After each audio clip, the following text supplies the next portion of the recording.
अस्सलामुअलैकुम नाजरीन, तारीख की दुनिया में खुश आमदेद। मुझे डॉक्टर अली कहते हैं और आज की वीडियो में हम आपको दिखाने जा रहे हैं कि किस तरह से पाकिस्तान की खुफिया एजेंसी ISI ने पूरे भारतीय ब्रिगेड को अपने कंट्रोल में ले लिया और किस तरह पूरा ब्रिगेड बेबस हो गया।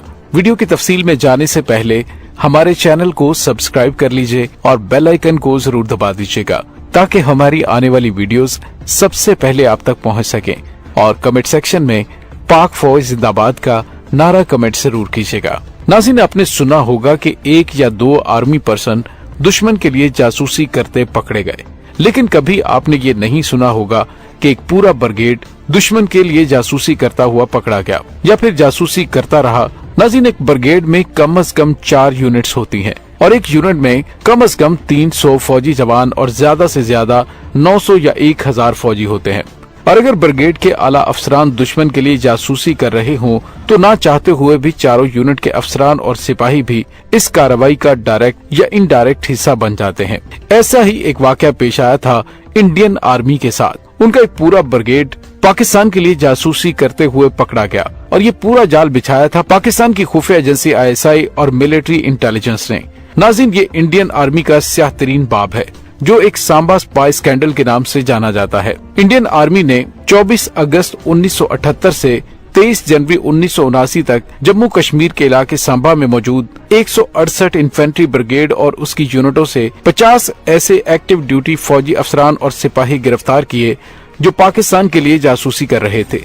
और जासूसी में एक ब्रिगेडियर, 3 लेफ्टिनेंट कर्नल और कई मेजर्स, कैप्टन्स, JCOs और NCOs और दूसरे रैंक के फौजी शामिल थे और 11 सिविलियन भी इसी जासूसी के इल्जाम में गिरफ्तार हुए। नाज़रीन, सवाल ये पैदा होता है कि ये सब शुरू कैसे हुआ, पाकिस्तान की मिलिट्री इंटेलिजेंस ने इतना बड़ा जाल कैसे बिछाया और ये राज खुला कैसे और ये स्कैंडल में कैसे तब्दील हो गया। ये सब के सब हम आज की वीडियो में आपके साथ शेयर करेंगे। तो नाज़रीन, कहानी शुरू होती है इंडियन आर्मी के एक आर्म से गनर सरंदाज से जो 1971 में पहली मर्तबा बॉर्डर क्रॉस करके पाकिस्तान आए थे। ये पाकिस्तान करने के लिए क्या आए कोई नहीं जानता, लेकिन सियालकोट सेक्टर में पकड़े गए। चूँकि उनके पास इंडियन आर्मी का ID कार्ड था, उन्हें सियालकोट सेक्टर में मौजूद इंटेलिजेंस यूनिट के हवाले कर दिया गया जहां उनकी इंटरोगेशन की गई और उन्हें इस शर्त पर छोड़ा गया कि वो सांबा में मौजूद अपनी आर्मी की वैल्यूएबल इंफॉर्मेशन उन्हें पास करेंगे। साथ साथ ये टास्क भी दिया गया कि वो अपनी ब्रिगेड के फेलो ऑफिसर को भी इस काम में शामिल करेंगे, जिसके लिए सरंदाज और दूसरे ऑफिसर्स को मुआवजा भी दिया जाएगा। सरंदाज ने वापस जाते ही काम शुरू कर दिया। अपनी यूनिट की इम्पोर्टेंट इंफॉर्मेशन अपने हैंडलर मेजर अकबर खान को शेयर करना शुरू कर दी और साथ साथ अपने कुलीग गनर आया सिंह को भी इस काम में शामिल कर लिया।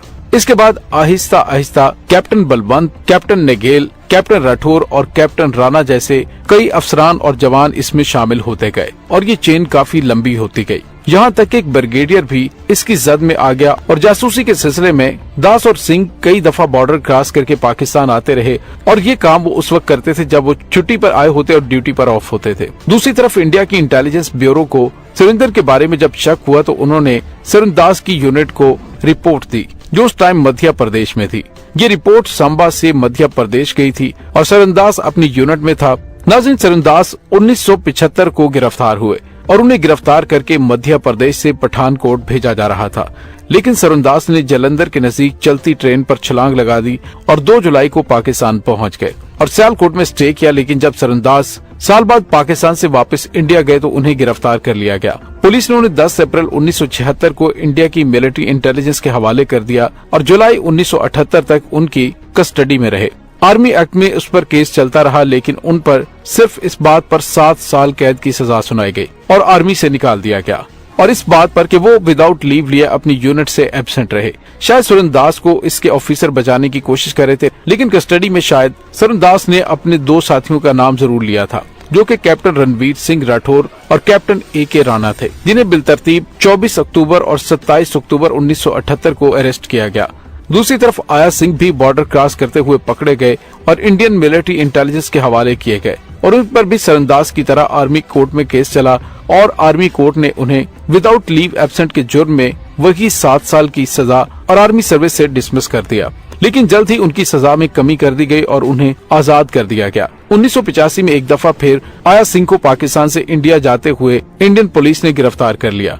1986 में उन्हें फिर छोड़ दिया गया, जिसके बाद आया सिंह 1987 फरवरी में पाकिस्तान आए और इस तरह जुलाई में दोबारा पाकिस्तान से इंडिया एंटर हुए तो दोबारा पकड़े गए, जिस पर 2 साल की कैद हुई और 1990 में उन्हें गोली मारकर हलाक कर दिया गया जब इंडिया से पाकिस्तान बॉर्डर क्रॉस कर रहे थे। हर आए दिन के साथ ये केस इंतहाई पेचीदा होता गया और स्कैंडल की सूरत इख्तियार करता जा रहा था, क्योंकि हर फौजी पकड़े जाने के बाद नए इंकिशाफात करता था और केस का मुंह दूसरी तरफ मुड़ जाता था। जैसा कि आया सिंह के बारे में कहा जाता है कि उसने इन्वेस्टिगेशन में रिवील किया था कि वो इंडिया की एक फॉरेस्ट मिनिस्टर के बहुत क्लोज थे, जो कि सभी उनकी मदद कर रहे थे। दूसरी तरफ कैप्टन राठौर और कैप्टन राणा को जासूसी के जुर्म में 14 साल की सजा दी गई और नौकरी से डिसमिस कर दिया गया। और हवलदार राम सोरो, जो कि राणा राठौर के अंडर काम कर रहे थे, उन्हें भी इंडियन मिलिट्री इंटेलिजेंस में 1971 में इन्वेस्टिगेशन के लिए उठाया गया था, जो कि कस्टडी में इंटरोगेशन के दौरान ही मर गए। आर्मी का कहना था कि इंटरोगेशन के 3 दिन बाद सोरो ड्रग के ओवरडोज की वजह से मरा था।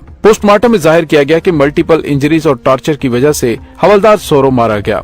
इसके अलावा बहुत से ऑफिसर भी ट्रायल के बगैर टर्मिनेट कर दिए गए। नाज़रीन, यहाँ पे दिलचस्प बात यह है कि कैप्टन राठौर इंटेलिजेंस ऑफिसर भी रह चुके थे, जिसके बाद कैप्टन राणा ने उनका चार्ज संभाला था। यानी ये दोनों ही इंटेलिजेंस ऑफिसर थे और इन पर ये इल्जाम लगा था कि ये डायरेक्ट पाकिस्तानी इंटेलिजेंस अफसरान अकबर खान से जाकर मिलते थे।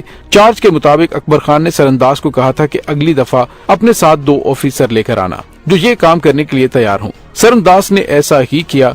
सांबा के ऑफिसर मेस में सरंदाज ने इन दोनों ऑफिसर्स को ये ऑफर दी थी। राणा इस खेल में शामिल हो गया और राठौर ने इनकार कर दिया, लेकिन सरंदाज और आया सिंह ने राठौर को नशे की हालत में टैक्सी में बिठाकर बॉर्डर के नजदीक ले गए और वहाँ से पाकिस्तानी रेंजर्स फोर्स से राबता किया और अकबर खान से मुलाकात की। इस मुलाकात के बाद राठौर भी उसमें शामिल हो गया। इस तरह सरंदाज की तरह कैप्टन सेवाराम को भी रिक्रूट किया गया।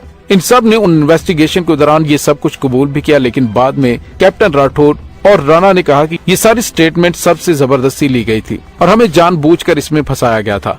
मतलब ये कि पूरा केस एक खिचड़ी सी बना दिया गया। अगर इंडियन मिलिट्री इंटेलिजेंस ने या फेलो ऑफिसर्स ने उन्हें फंसाना होता तो इतना बड़ा इल्जाम क्यों लगाते। और फिर कोर्ट ने आया सिंह और सरंदाज को ही क्यों जाने दिया, जबकि सरंदाज ने इंडियन एक्सप्रेस को इंटरव्यू देते हुए खुद इकरार किया था कि वो पाकिस्तान के लिए जासूसी करता रहा। और हवलदार राम सौरभ कैसे मारा गया, सिर्फ इन दोनों कैप्टन्स को फंसाने के लिए इतना बड़ा ड्रामा, पूरी ब्रिगेड के ऑफिसर्स को पकड़ लिया जाए, ये कैसा स्कैंडल है जिसमें इतनी खिचड़ी बना दी गई कि आज तक ये समझ नहीं आ रही कि किसने झूठ बोला था और किसने सच। लेकिन इस पूरे केस के लिए जो की प्लेयर थे वो सरंदाज, जो कि पाकिस्तान के लिए जासूसी का इकरार कर चुका था, आया सिंह जो कि बॉर्डर क्रॉस करते हुए मारा जा चुका था, राम सौरभ इंटरोगेशन के दौरान मारा जा चुका था, पटन राठौर, ए.के. राणा जो कि इस धब्बे से अपनी जिंदगी नहीं गुजारना चाहते थे कि वो पाकिस्तान के लिए जासूसी करते रहे। शायद इसी वजह से उन्होंने बाद में कहा कि हमें जबरदस्ती फंसाया गया था। दोस्तों, ये केस आज भी किसी नतीजे पर नहीं पहुंचा। बहुत सी चीजों पर आज भी सवालिया निशान खड़े हैं कि आखिर कितनी चालाकी से पाकिस्तान की मिलिट्री इंटेलिजेंस ने आर्म सोल्जर से लेकर पूरी ब्रिगेड को जासूसी पर लगाया और इस बारे में ऑफिसर से बात करते हुए पकड़ा भी ना जाए। और अगर ऐसा नहीं तो क्या इंडियन मिलिट्री इंटेलिजेंस सिर्फ इस बेस पर पूरी ब्रिगेड को पकड़ रही थी कि एक आम से सिपाही ने कहा कि ये सब इसमें शामिल हैं और उन्हें पकड़कर 14 साल की सजा भी दे दी गई। दोस्तों, अब चाहे जो कुछ भी हो, ये स्कैंडल इंडियन आर्मी के लिए बदनामी का बायस बना और इंडियन आर्मी की तारीख का स्याह तरीन बाब भी है। नाज़रीन, इस बारे में आपका क्या कहना है? कमेंट सेक्शन में अपने ख्यालात का इजहार जरूर कीजिएगा। इसके साथ ही डॉक्टर अली को इजाजत दीजिए। इंशाल्लाह बहुत जल्द मिलते हैं एक नई वीडियो में। तब तक के लिए अपना बहुत सारा ख्याल रखिएगा। पाक फौज जिंदाबाद, पाकिस्तान पाइंदाबाद, पाकिस्तान के गुमनाम हीरोज को सलाम, अल्लाह वारिस।